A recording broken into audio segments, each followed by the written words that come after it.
Assalamualaikum warahmatullahi wabarakatuh. Innal hamdalillah nahmaduhu wa nasta'inuhu wa nastaghfiruh wa na'udzu billahi min shururi anfusina wa min sayyiati a'malina. May yahdihillahu fala mudilla lahu wa may yudlilhu fala hadiya lahu. Asyhadu an la ilaha illallah wahdahu la syarika lahu. Asyhadu anna Muhammadan abduhu wa rasuluh. Allahumma salli wa sallim ala nabiyyina Muhammadin wa ala alihi wa ashabihi wa man tabi'ahum bi ihsanin ila yaumiddin. Qala Allah ta'ala fil Qur'anil Karim, a'udzu billahi samil alim minasy syaithanir rajim min hamzihi wa nafsihi wa nafsihi. Ya ayyuhalladzina amanu taqullaha haqqa tuqatih wa la tamutunna illa wa antum muslimun. Ayyuhal hadirun wal hadirat jamaah salat maghrib yang dirahmati Allah Subhanahu wa taala. Kita tidak bosan-bosannya bersyukur kepada Allah atas nikmat yang Allah berikan kepada kita, baik yang terkait dengan agama kita maupun nikmat yang terkait dengan jasad kita, yaitu kesehatan, begitu pula kesempatan. Semuanya itu adalah nikmat Allah yang harus kita gunakan dengan sebaik-baiknya, bertakarub kepada Allah dan menggunakan di jalan yang diridhai oleh Allah Subhanahu wa taala. Jamaah yang dirahmati Allah Subhanahu wa taala, pada malam hari ini kita masih melanjutkan kajian kita dari sifat salatun Nabi yang pada kajian sebelumnya kita telah membahas tentang tasahud akhir. Dalam tasahud akhir, karena ini adalah bagian terakhir dari solat-solat kita, maka di bagian terakhir ini ternyata Rasul Shallallahu Alaihi Wasallam menanamkan kepada kita untuk banyak berdoa kepada Allah Subhanahu Wa Taala, berupaya dalam solat-solat itu banyak doa yang kita munajatkan kepada Allah, karena doa ketika kita solat adalah doa yang mustajabah.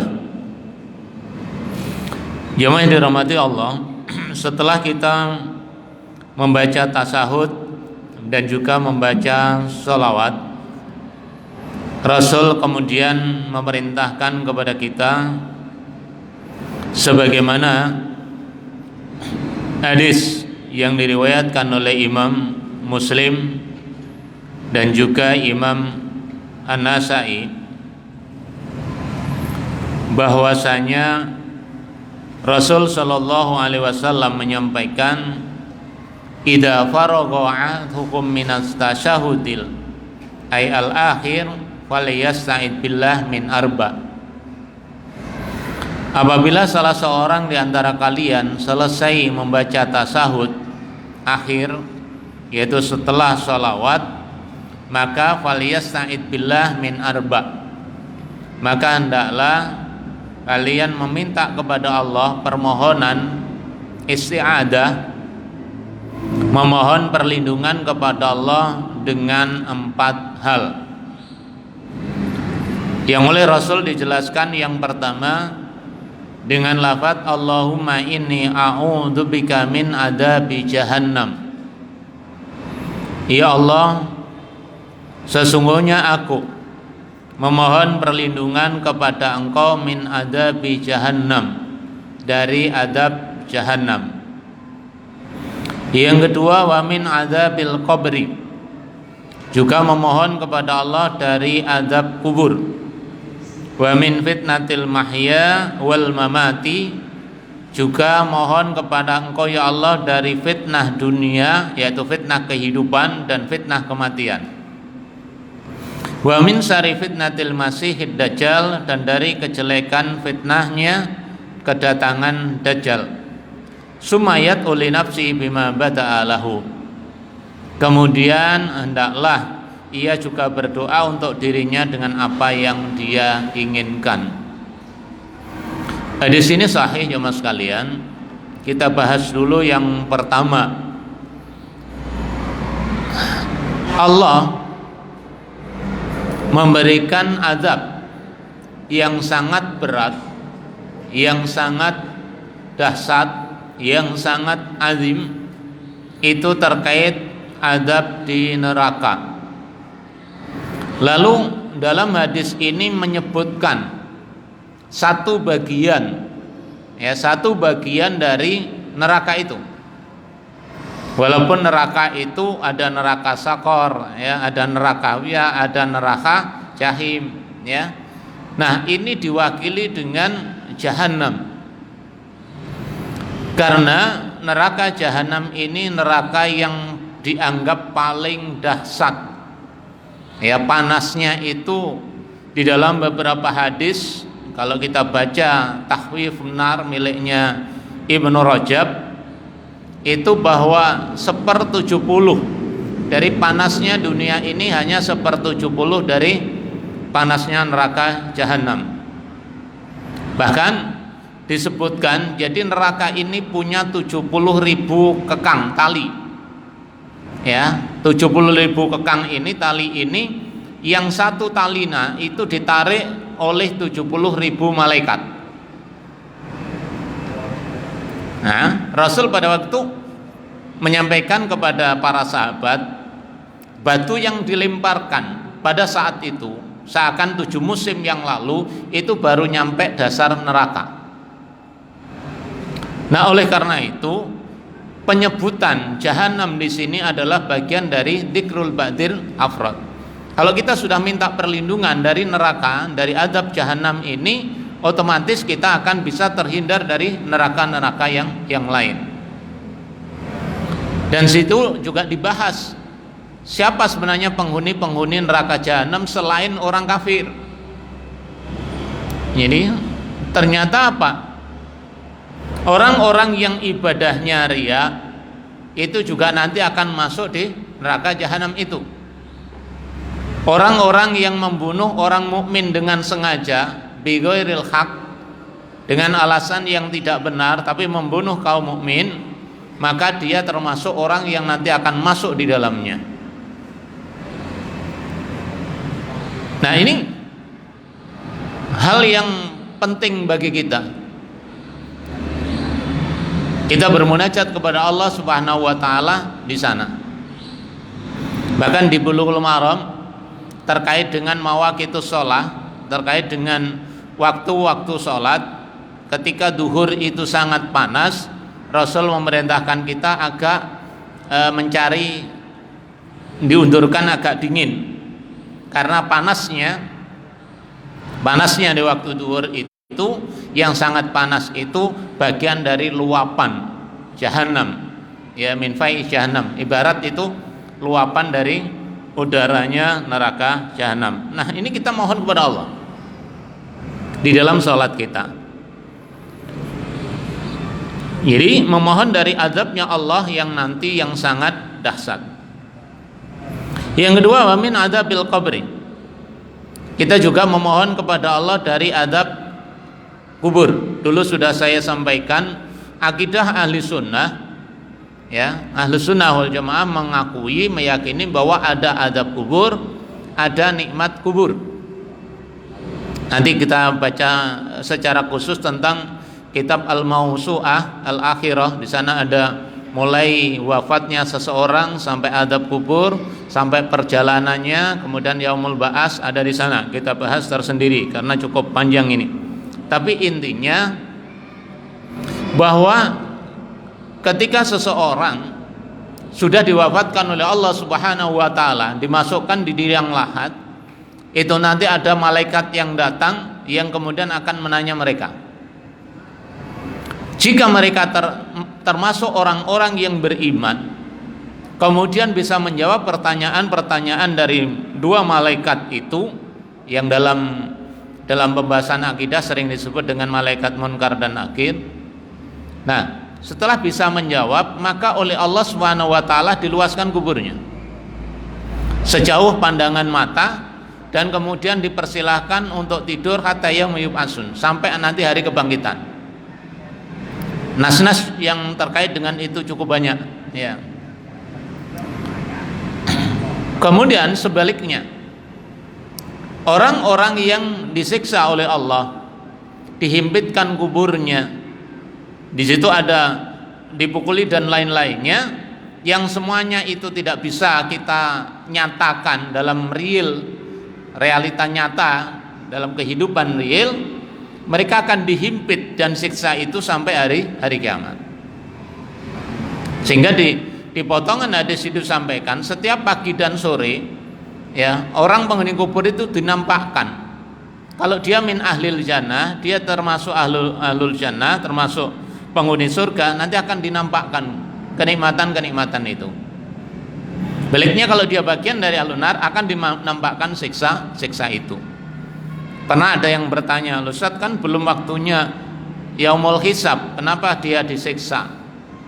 Ya, bagi kita beralasan dengan hadis dan dalil-dalil itu bahwa ternyata nikmatnya kubur ada, adabnya kubur ada, walaupun bentuknya kita tidak pernah tahu bentuk realnya. Ya. Yang ketiga,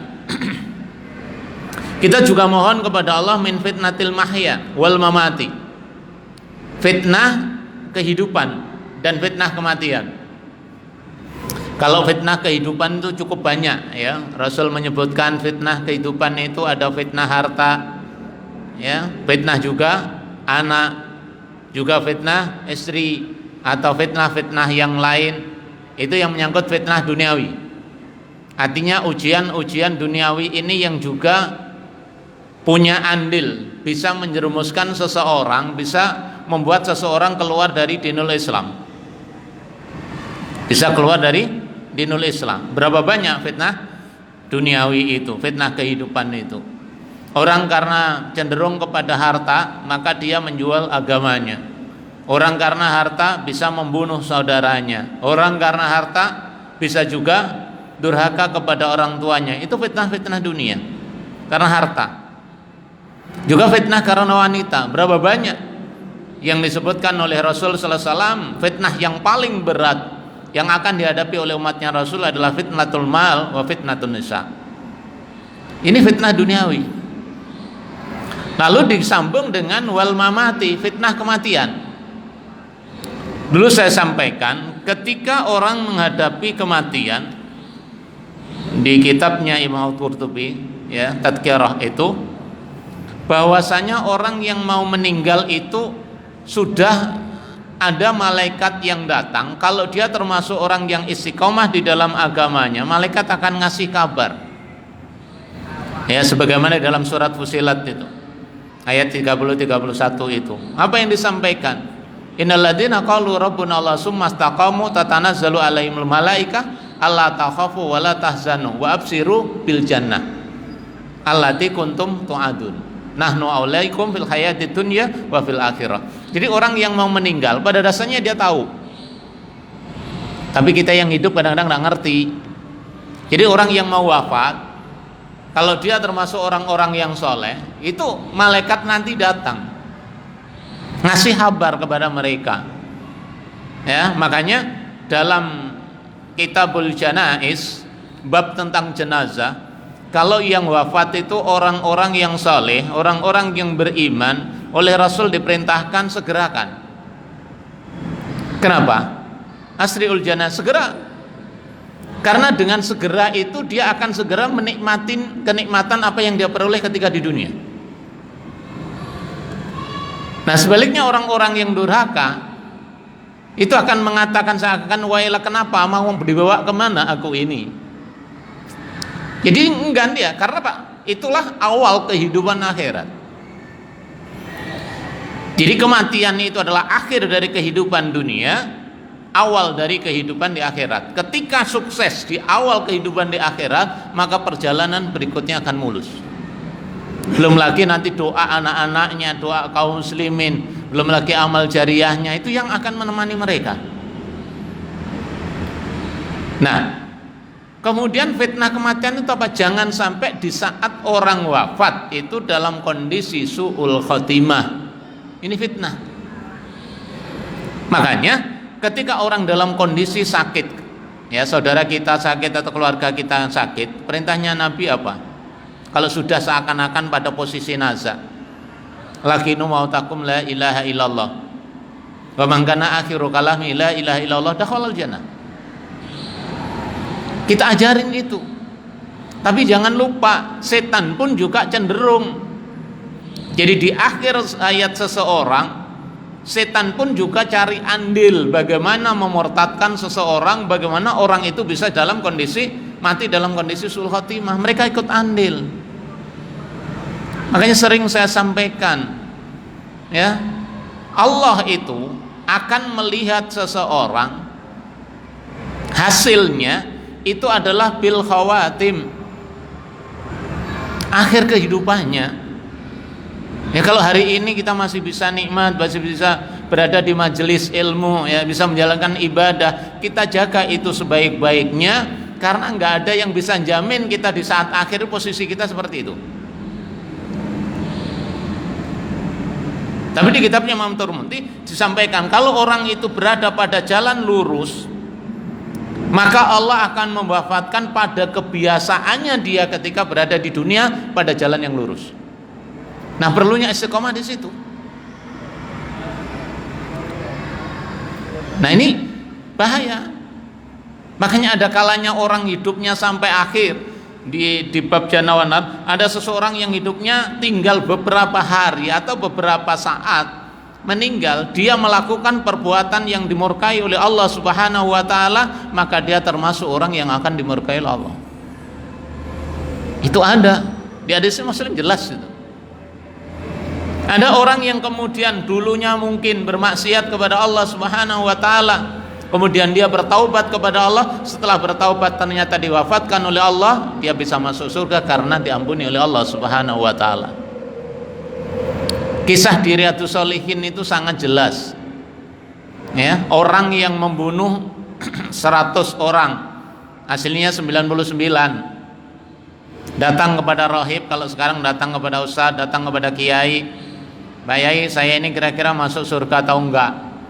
Ngapain memangnya? Udah membunuh 99 orang, dia nggak akan masuk surga.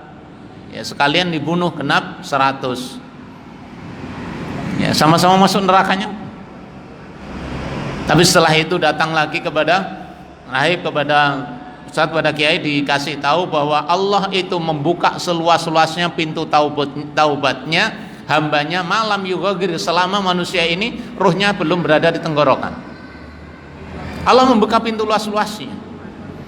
Maka seseorang itu diperintahkan, sekarang kau pergi ke suatu tempat, nemui seseorang di sana, engkau bertobatlah. Ternyata belum sampai tempat di mana dia bertaubat, masih di tengah perjalanan, takdirnya Allah mendahului, meninggal. Yang di hadis itu disebutkan, diceritakan dua malaikat ini seakan-akan cekcok ya. Malaikat kok cekcok? Enggak lah. Malaikat ini menempatkan orang ini dalam posisi apa? Malaikat yang mencatat kebaikan, ya kebaikannya hanya niat ya. Kan niat bertaubat. Orang yang niat kebaikan udah 1, berangkat ke tempat taubat berarti 10. Nah, yang mencatat kejelekan, ini dosanya udah besar, bunuh 100 orang. Kira-kira posisinya di mana? Kemudian Allah menurunkan malaikat untuk memberikan penengah, ukur jaraknya dia. Jadi ukur jaraknya dia. Jarak dari perjalanan kemaksiatan, kemudian jarak menuju tempat dia bertaubat. Ya subhanallah. Ya.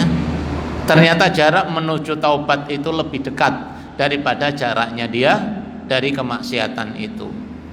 Dan dengan rahmatnya Allah, mereka termasuk penghuni surga. Jadi fitnah kematian ini lebih dahsyat, ya. Betapa banyak dalam kitab sirah Nabi kita Shallallahu Alaihi Wasallam ketika pamannya dalam kondisi sudah sakit keras, Nabi ada di situ, hanya mengucapkan kepada pamannya, wahai pamanku, ucapkan kalimat la ilaha illallah, yang dengan kalimat itu aku bisa berhujah nanti di hadapan Allah Subhanahu wa taala, bisa membela engkau di hadapan Allah Subhanahu wa taala. Tapi di sampingnya Abu Thalib apa? Ada Abu Jahal. Apa yang disampaikan? Hei Abu Thalib, apakah engkau akan meninggalkan Tuhan-Tuhan yang sudah disembah oleh nenek moyang kita? Takdirnya Allah, pamannya Nabi tidak sempat mengucapkan kalimat la ilaha illallah. Dan itu terkenal di hadis-hadis di sirah. Nabi sampai menangis. Kenapa? Karena pamannya Nabi ini sudah membela Rasul sallallahu alaihi wasallam, membela dakwahnya, membela membentengi beliau dari orang-orang kafir. Termasuk dari paman-paman sendiri, yaitu Abu Jahal, Abu Lahab sebagai musuh. Padahal itu masih ada hubungan kekeluargaan, tapi ketika kekufuran dominan, itu sudah nggak ada jalinan keluarga itu. Artinya dari sisi perjuangan, ya, perjuangan beliau menjaga Rasul, membentengi Rasul, berjuang bagaimana agar dakwah Rasul ini tetap bertahan.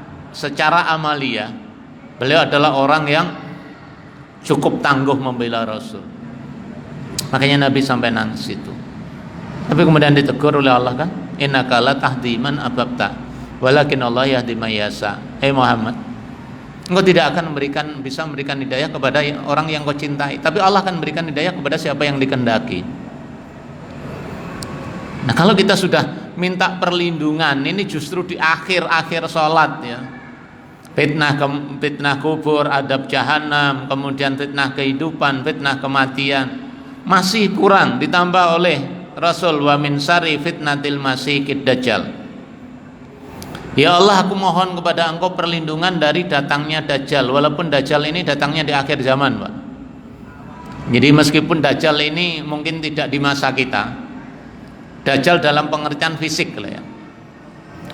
Di antara akhir kehidupan manusia nanti adalah munculnya Dajjal, yang dalam hadis-hadis disebutkan dalam bentuk fisik, ya. Dajjal ini orangnya picek, ya, picek gitu. Ya, anggapnya mata satu, picek, kemudian orang mukmin bisa membaca di jidatnya ada tulisan kafir. Orang mukmin yang baca. Ya. Itu dalam beberapa hadis. Nah, Dajjal ini disampaikan di hadis-hadis itu, nanti bisa dibaca di Fitnah Akhir Zaman atau kitab Mausu'ah itu. Dajjal ini akan berkeliling, ya, berkeliling ke seluruh dunia ini, dan dua kota yang tidak akan dimasuki Dajjal adalah Mekah dan Madinah. Ya, lainnya siapa yang dimasukin Dajjal, maka 99,9% itu akan kafir. Bayangin, ketika Dajjal datang, kecuali di dua kota itu, Madinah dan Mekah, itu negeri yang didatangin oleh Dajjal itu hampir 99,99% itu akan kafir. Karena di hadis-hadis disampaikan, walaupun sekarang dianggap ini masih sembunyi, ya,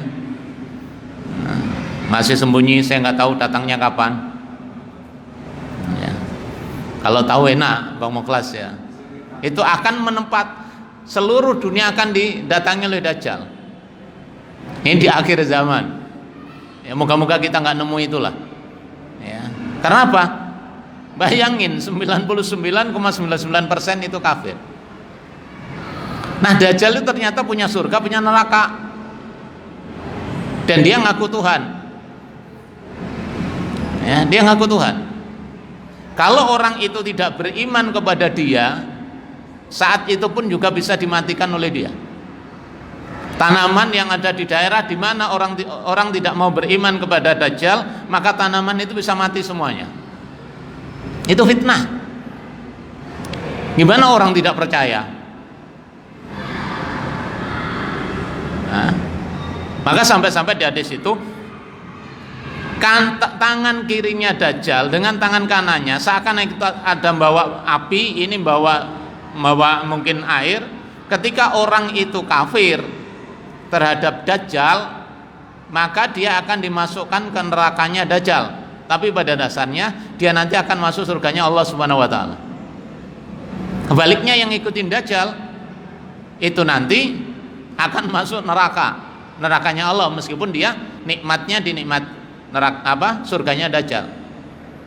Nah, di hadis itu ada disebutkan nanti ada satu pemuda.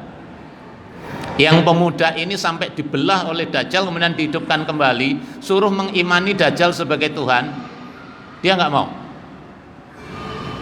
Ya. Kemudian nanti yang akan menghadapi juga adalah diturunkannya Nabi Isa alaihissalam. Berarti ini sudah zaman akhir. Zaman akhir. Maka fitnah Dajjal ini fitnah yang sangat dahsyat. Karena apa? Fitnah kekufuran. Nah, kita berlindung kepada Allah dari fitnah Dajjal ini. Jangan sampai kita wafat meskipun hari ini kita kiamat itu mungkin masih jauh ya jaraknya dengan umur kita. Karena tanda-tanda kiamat itu meskipun dianggap dekat, itu banyak tanda-tanda yang belum terlalui, walaupun yang lain sudah. Tapi tanda-tanda yang sangat dahsyat belum. Ya, terjadinya peperangan kaum muslimin dengan orang kafir. Ya, yang senjata sudah tidak berlaku lagi. Ini ternyata senjata otomatis masih berfungsi. Karena besok di akhir zaman yang muncul adalah makhluknya Allah, batu bisa bicara, tumbuhan bisa bicara.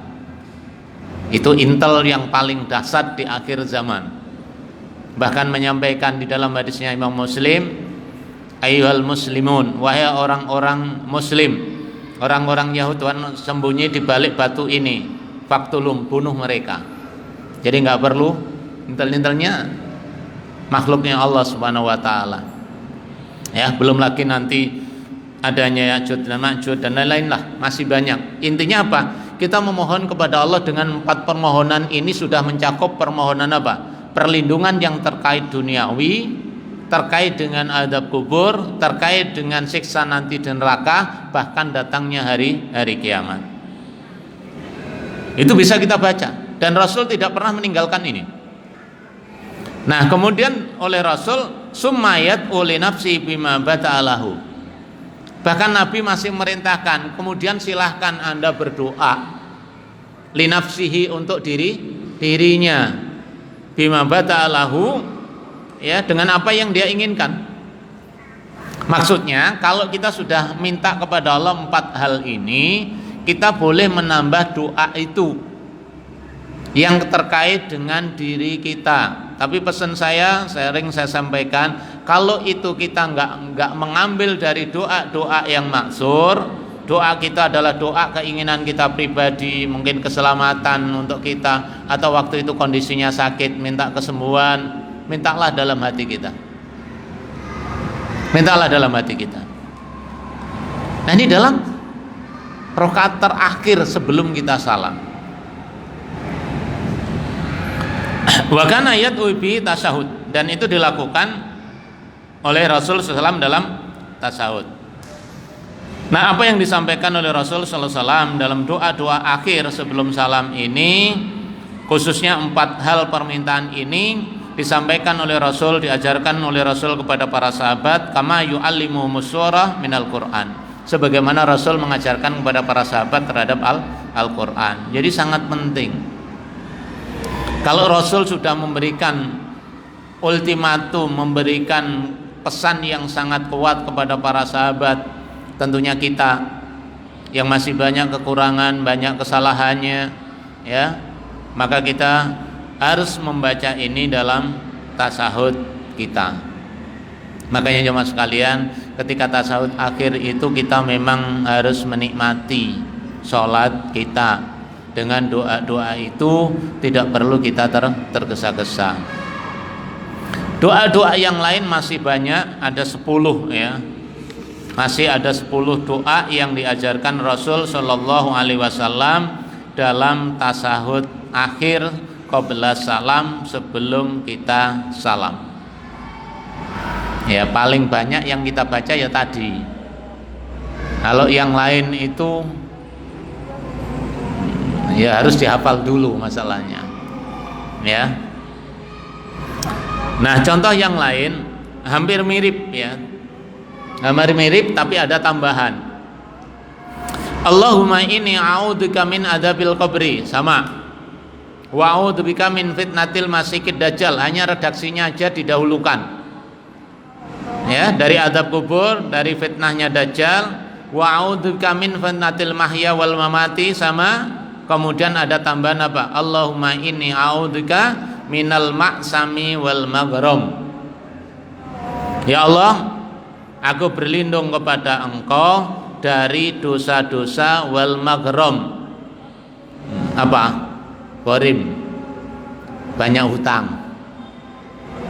Boleh Pak doa dalam sholat itu. Hutangnya banyak, bagaimana hutangnya segera terlunasi. Jadi berlindung kepada Allah dari dosa-dosa. Maksim ini ya perkara-perkara yang menyebabkan orang berbuat dosa, atau perkara-perkara yang menyebabkan orang itu terjerumus ya, di dalam hal-hal yang dilarang oleh Allah. Kemudian maghram itu sama dain. Jadi jangan sampai terlilit hutang. Kira-kira kita ini punya hutang nggak? Nah, kalau hutang itu mintanya, hutang kepada manusia itu kadang-kadang dikasih, kadang-kadang enggak. Ya, itu mak nyaurnya itu loh. Ya, nyaur kalau punya, kadang-kadang punya aja nggak gelem nyaur. Ya, makanya minta kepada Allah apa? Agar kalau punya hutang ya segera bisa nyaur, jangan sampai terlilit dengan hutang. Atau boleh yang agak pendek, Allahumma inni a'udzubika min syarri ma amiltu wa min syarri ma lam a'mal.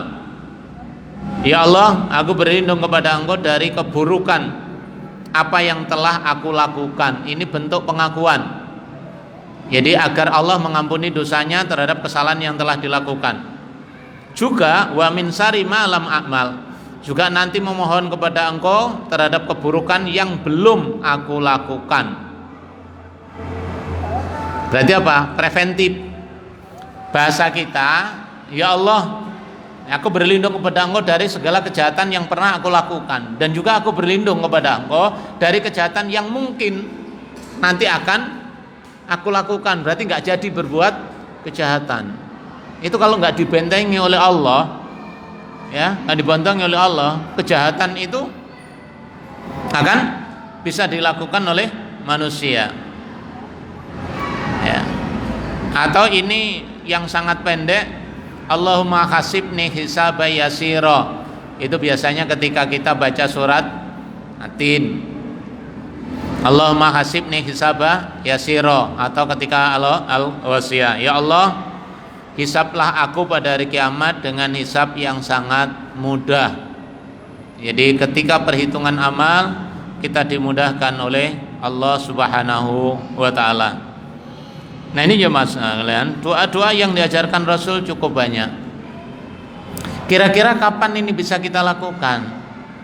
Doa-doa ini bisa kita baca ketika kita sholat sunnah, ketika kita sholat sendirian mau qiyamul lail.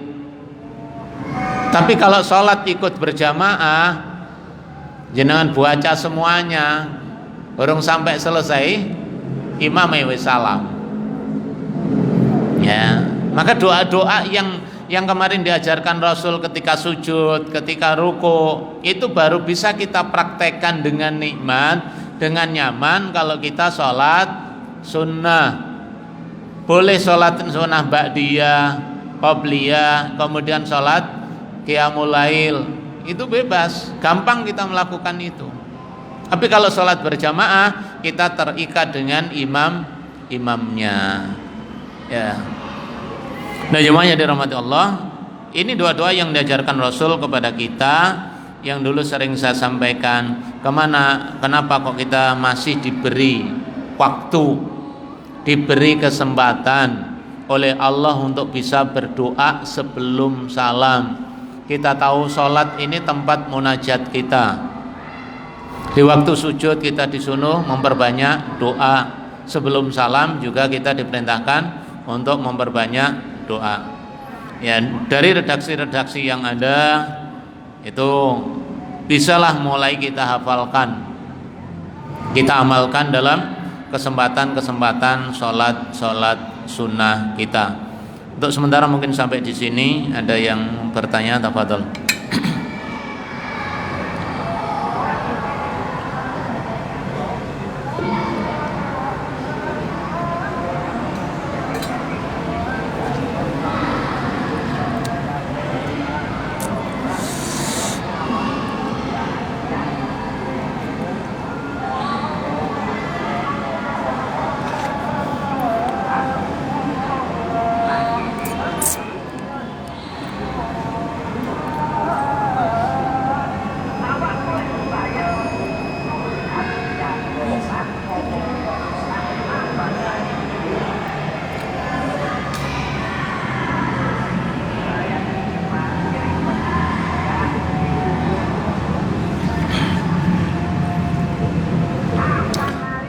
Enggak ada, oke. Untuk doa yang keempat ini bukan doa putus asa ya. Jadi bukan doa putus asa, walaupun ini di dalam hadis-hadis pernah dimasukkan doa, bagian dari doa ini ketika orang pada posisi sudah tidak, seakan-akan sudah tidak ada harapan hidup. Ya, tidak ada harapan hidup, mau bunuh diri jelas gak mungkin, tapi mengadukan kepada Allah tentang kehidupannya. Ini potongan yang awal itu. Ya.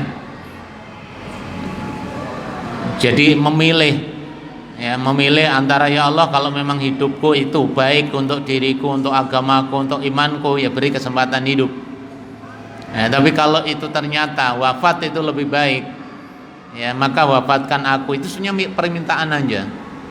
Ya, tapi itu ketika dalam bab tentang ahkamul janaiz itu dimasukkan dalam bab orang yang sudah tidak kuat menahan beban ujian duniawi, yang merasa dia antara ujian itu sudah nggak mampu dengan kemampuan dia menghadapi ujian itu. Ya, minta kepada Allah pilihan tetap hidup atau diwafatkan oleh Allah dalam kebaikan. Bukan berarti minta mati, enggak, tapi pilihan, tergantung Allah nanti. Tetapi ini dirangkai dengan beberapa lafaz-lafaz yang lain yang terkait dengan cita-cita, kemudian hiasan keimanan. Jadi ini gabungan dari beberapa doa yang diajarkan Rasul Sallallahu Alaihi Wasallam. Insyaallah nanti akan kita bahas pada pertemuan yang akan datang. Semoga Allah masih memberikan kekuatan kepada kita, kesabaran, dan kita berusaha untuk memperbarui ibadah kita, wabil khusus ibadah sholat kita yang memang akan dimintai pertanggungjawaban oleh Allah pertama kali dari amaliyah kita. Makin banyak yang kita kaji, makin banyak kita evaluasi sholat kita, semua makin benar dan makin mantap ibadah kita. Subhanakallahumma bihamdika asyhadu an la ilaha illa anta astaghfiruka wa atubu ilaik. Wassalamualaikum warahmatullahi wabarakatuh.